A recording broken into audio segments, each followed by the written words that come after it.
Okay lang. Okay? Okay.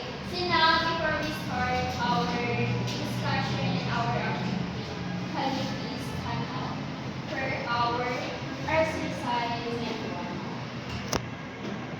So, here we are.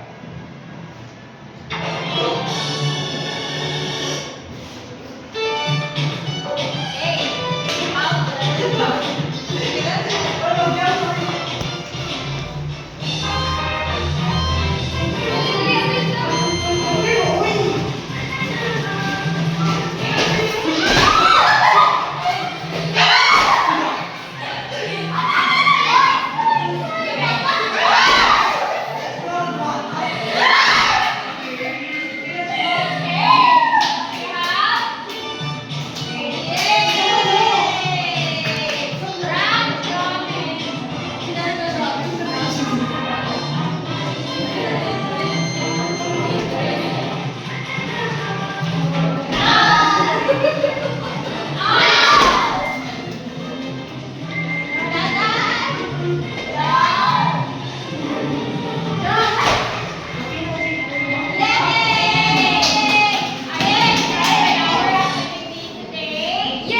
Kanta dyan. Our classroom rules is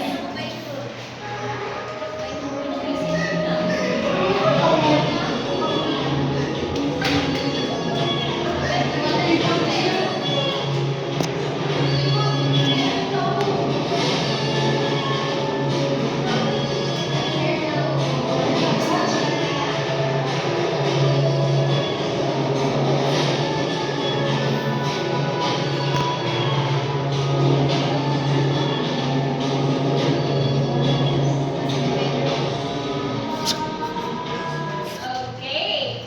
So now I understand Never our give classroom up. rules today. Never give up. Yes, teacher. So, are you ready with our activity? Yes, teacher. So our activity is called pictures analysis. So, our instruction is we will give you a pictures and explain it. Analyze what is the picture are there. Write in the back what you see in the picture, and one representative in your group will stand in front, and I will divide you into 3 groups. After that, we will ask you what you observed, and I will give you synonyms.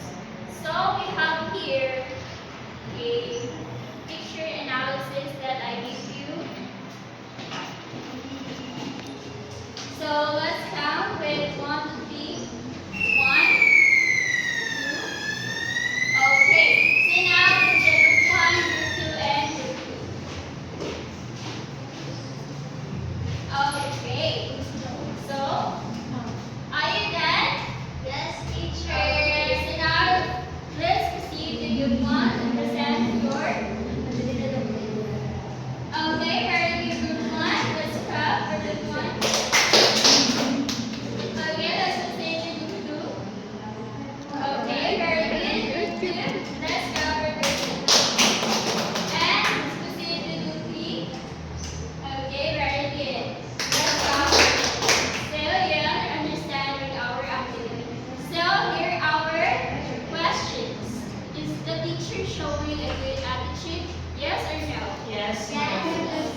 principles and values that guide how teachers and teach and treat students. Okay, so did you understand what we mean with the teachers?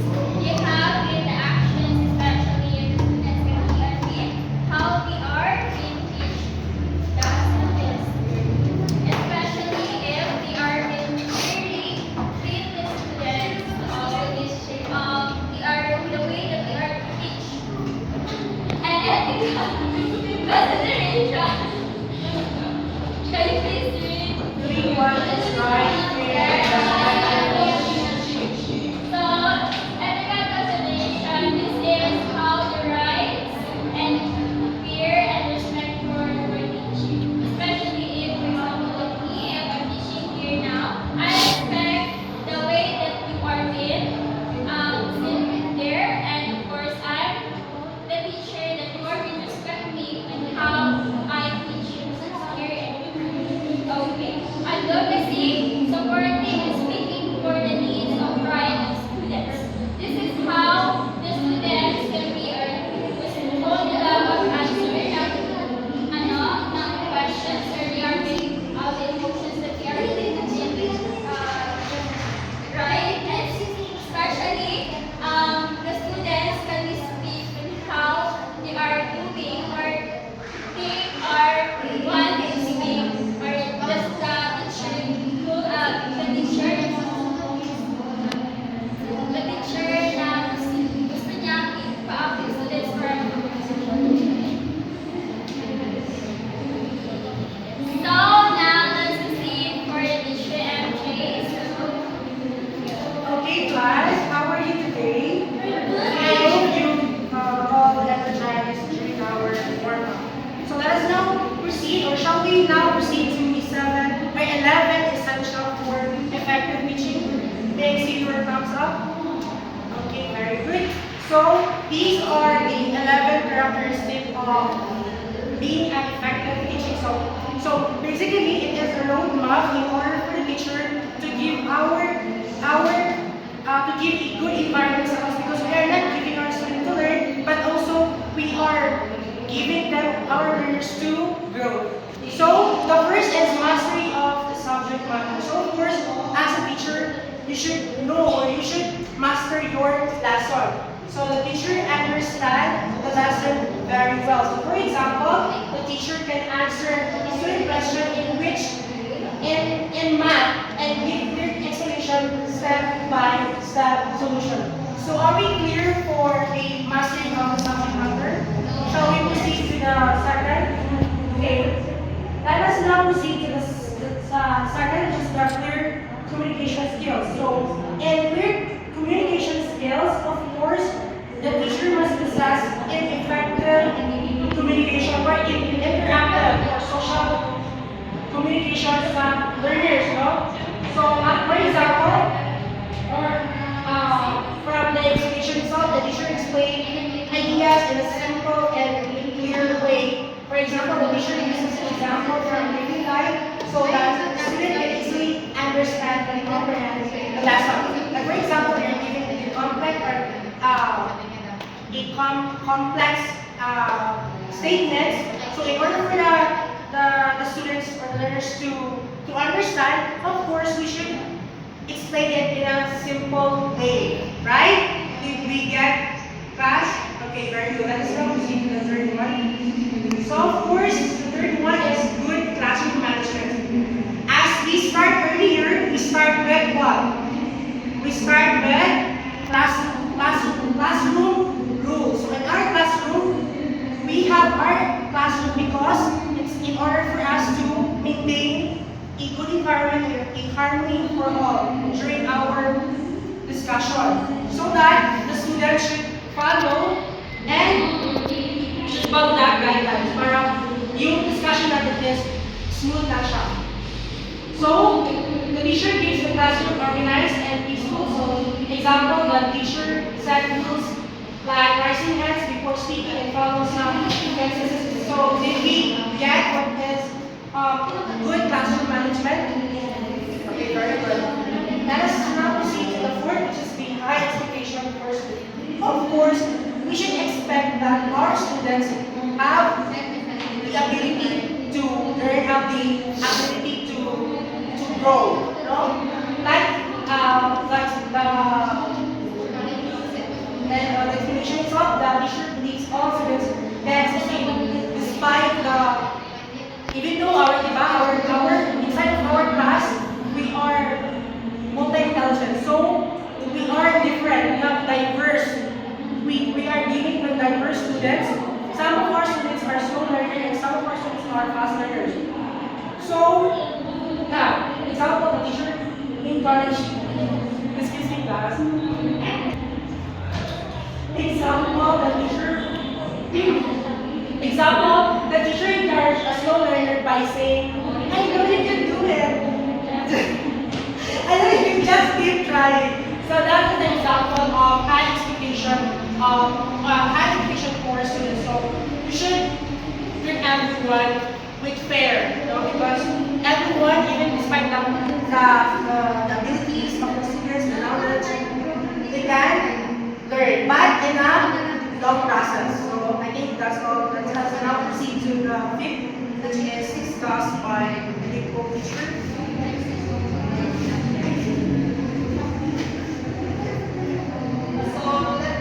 I will continue the discussion.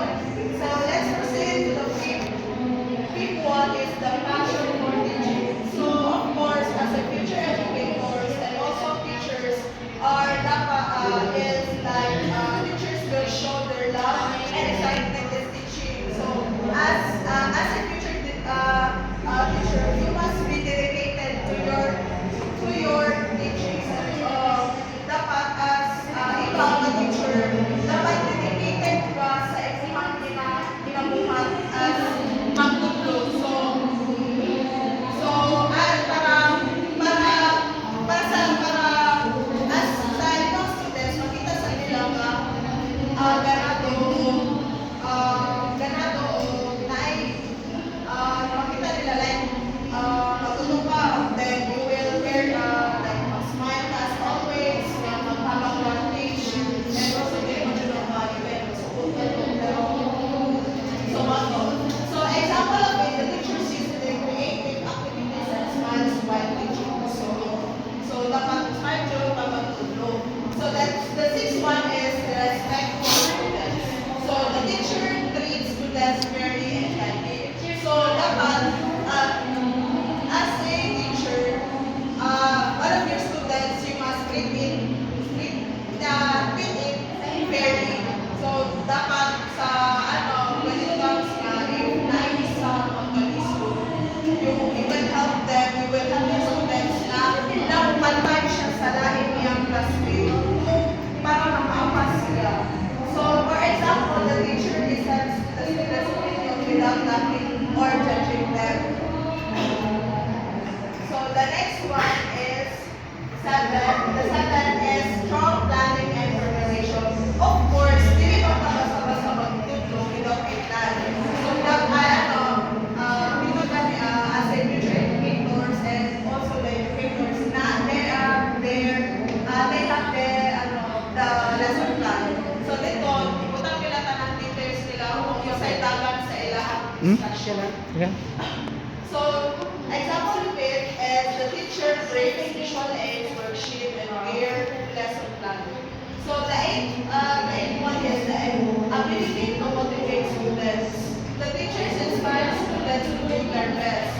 So, as MJ said, dapat i-motivate mo yung mga students na mag-on and also dapat mo-level up sila. Dapat, ang isang estudyante is gawas siya sa iyang dapat hindi na siya mag-stay sa isang circle na dito na siya. Dapat go beyond siya at mag-student. So the last one is adaptability and flexibility. The teachers adjust teaching strategies when needed. So as an educator, dapat dili man ka mag-stick sa isang strategy. So sa isang classroom, lahi-lahi ba yan? They have different students na imuhang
nyo kasi may tiwala siya. And ikaw na teacher, you should keep or hindi dapat i-share sa ibang co-teachers. Kasi yung mga students na nagtiwala sa'yo, so give students personal information. So na-experience ko din yung personal information na pinagkakalat ng teacher.